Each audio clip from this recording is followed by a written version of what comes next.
국회 기재위 양경숙 의원이 금감원을 통해 받은 19개 은행의 자료에 따르면 올해 3분기 말 기준 20대 이하 연령층의 주택담보대출 연체율은 0.39%로 집계됐습니다. 30대 연체율은 0.20%로 20대 이하의 절반 수준이었습니다. 40대와 60대 이상은 각 0.23%, 50대는 0.25%였습니다. 또 한 달 이상 원리금을 연체한 비율이 전년 동기 0.24%보다 0.15%포인트 급등해 다른 연령대보다 증가 속도도 월등히 빨랐습니다. 20대 이하 연체율은 지난 2021년 3분기 말 0.14%로 모든 세대를 앞지르기 시작해 지금까지 이어지고 있습니다. 그 전까지만 해도 보통 50대나 60대 이상의 연체율이 상대적으로 높았습니다. 이런 현상은 사회생활을 갓 시작한 젊은 층이 대출 고금리의 직격탄을 맞고 원리금을 갚지 못하는 위기에 몰리는 경우가 늘어난 것으로 풀이됩니다. 이 때문에 가계대출 문제가 심각한 자영업자뿐 아니라 청년층에 대한 대책도 필요한 시점이라는 지적이 나옵니다. 지난 3분기 기준 전체 주담대 연체액은 1조 5,600억 원이고 연체율은 평균 0.24%입니다. SBS 손승욱입니다. 3년 전 집을 사면서 은행에서 4억 원을 빌렸던 직장인 이모 씨는 현재 매달 220만 원을 빚 갚는 데 씁니다. 변동금리로 빌린 탓에 월 이자 비용이 처음보다 40만 원 넘게 증가했습니다. 점점 이자 퍼센트가 계속 높아지니까 부담도 계속 늘고, 근데 급여는 오르진 않고, 아니면 급여가 조금 올랐어도 이자율이 더 올라가고, 그래서 뭐 악순환이죠. 가계의 재무 상황을 종합적으로 보여주는 가계금융복지조사에서도 고금리 압박이 본격화한 게 나타났습니다. 금융회사에 빚을 진 가구 중 원리금 상환이 부담스럽다고 답한 가구가 67.6%로 1년 전보다 3.2%포인트 증가했습니다. 아예 빚을 갚는 게 불가능할 것이라고 응답한 비율도 지난해 4.7%에서 올해는 5.5%로 늘었습니다. 가구당 평균 부채는 9,186만 원으로 1년 전보다 0.2% 증가하는 데 그쳤지만 소득 하위 20%의 빚은 22.7%나 급증했습니다. 저소득층일수록 빚에 더 의존하게 됐다는 뜻입니다. 전체 가구의 원리금 상환액은 8.6%나 뛰었고 가구당 평균 이자 비용은 18.3% 증가했습니다. 지난해 기준 금리가 7차례나 인상된 여파인데 통계 작성 이후 최대 증가율입니다. 금융부채 보유 가구 중 7.2%는 지난 1년 중 원금 상환 및 이자 지급 납부기일을 경과하였고 경과 이유는 소득 감소, 이자 또는 원금 상환 부담 상승 등이 높은 것으로 나타납니다.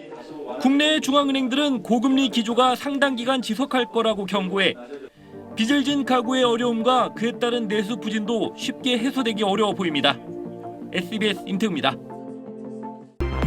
뉴스브리핑 더 보기, 뉴빌 더 시간입니다. 빚을 너무 많이 져서 갚기 어렵다는 사람에게 많게는 빚을 90%까지 줄여주고 이자 부담도 낮춰주는 제도를 개인 워크아웃이라고 부릅니다. 최근 고물가, 고금리 상황에서 이 제도를 통해서 빚을 탕감받은 20대 청년이 급격히 늘었다고 하는데요. 5년 만에 최대 수준이라고 합니다. 실제로 통계를 좀 살펴보면요. 지난 2018년 상반기에 이 빚을 탕감받은 20대는 이렇게 2,200명 정도에 불과했습니다. 그런데 이 지난해를 제외하고 꾸준하게 늘더니 올해 상반기엔 벌써 4,600명이 넘었습니다. 20대 한 사람당 감면받은 채무액도 67%나 늘었는데요. 이건 모든 연령대 중에 가장 높은 증가율입니다. 사회생활을 막 시작하는 경우가 많은 20대 특성상 감면액 자체는 평균 880만 원으로 모든 연령대 중에 가장 작았습니다. 그런데 이렇게 빚을 갚지 못하는 20대 청년들이 더 늘어날 수 있다는 위험 신호가 선명해지고 있습니다. 이 한 달 이자가 8천 원에 불과한 소액 생계비 대출을 받은 20대 4명 중 1명은 이마저도 제때 갚지 못한 것으로 나타나기도 했습니다.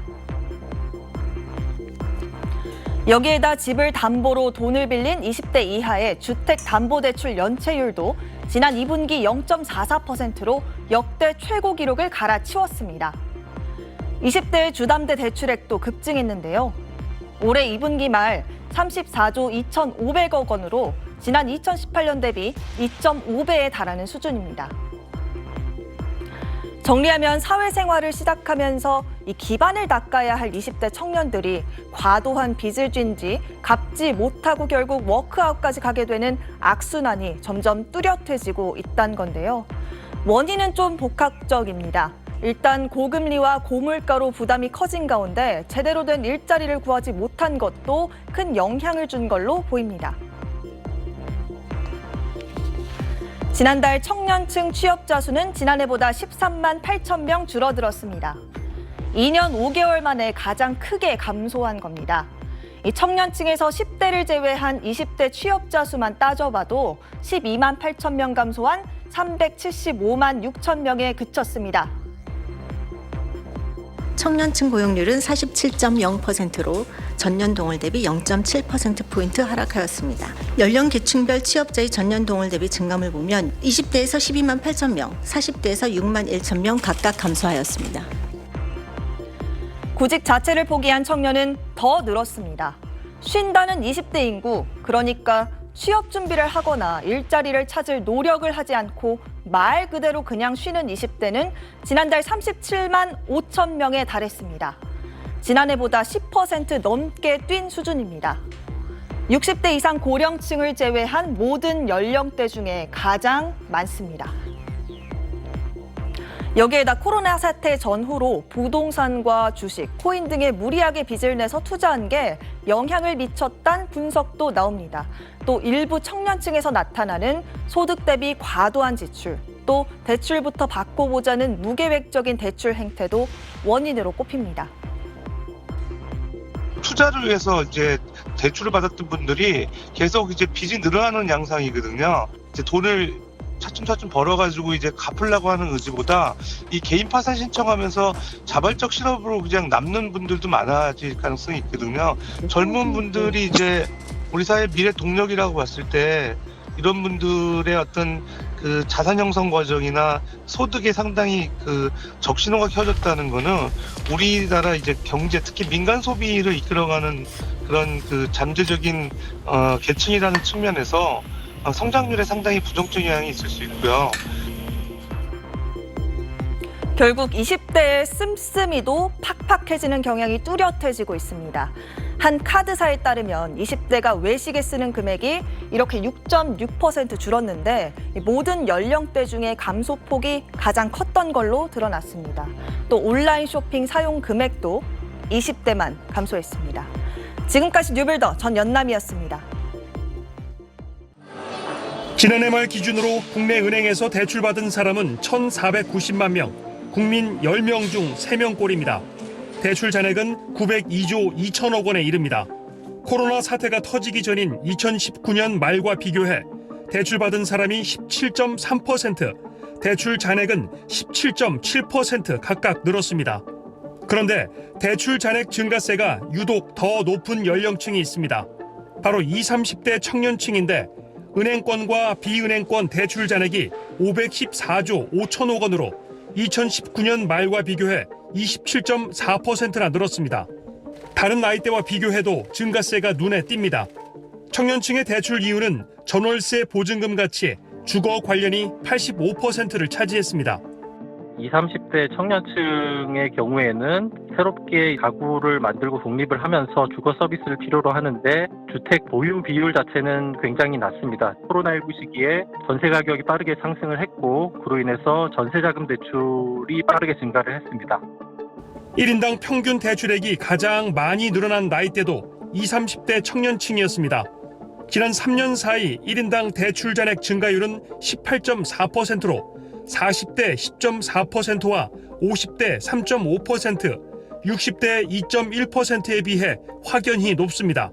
높은 금리와 물가 속에서 경제적 기반이 약한 청년층을 중심으로 신용 위험이 커질 수 있다는 우려가 나오는 이유입니다. 실제로 최근 중장년층과 비교해 청년층의 은행 연체율이 가파르게 증가하고 있는 만큼 기존 대출을 장기 분할 상환으로 전환할 수 있도록 하는 등 당국의 정책적 노력이 필요해 보입니다. SBS 조교입니다.